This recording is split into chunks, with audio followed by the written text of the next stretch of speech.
बुलेटिनमध्ये सुरुवातीला एक महत्त्वाची बातमी. वाल्मिक कराडला न्यायालयीन कोठडीत असलेल्या बीड जिल्हा कारागृहाचं स्ट्रक्चरल ऑडिट होणार असल्याची माहिती सूत्रांनी दिली आहे. देशमुख हत्येचा तपास करणाऱ्या एसआयटीनं बीड जिल्हा कारागृहाचं स्ट्रक्चरल ऑडिट करण्याचे आदेश दिले. सोमवारी पोलीस अधीक्षकांची टीम स्ट्रक्चरल ऑडिट करणार आहे.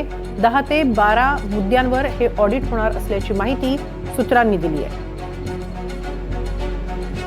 याबाबत अधिक माहिती घेऊया आमचे प्रतिनिधी मोहसिन शेख यांच्याकडून. मोहसिन, काय अधिक माहिती?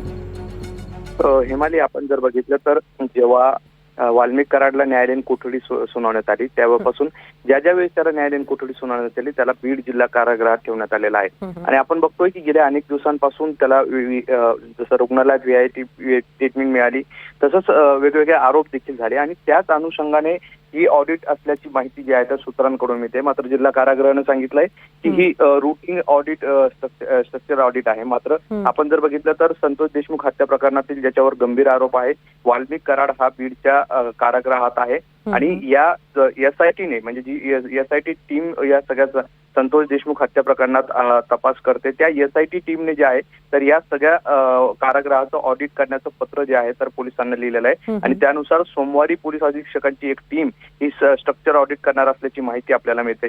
यात काही महत्वाचे मुद्दे असणारे जे बीड जिल्हा कारागृह हे अत्यंत जुना कारागृह आहे आणि त्याची इमारत देखील निजामकालीन आहे. अत्यंत कुंकुत ही इमारत आहे.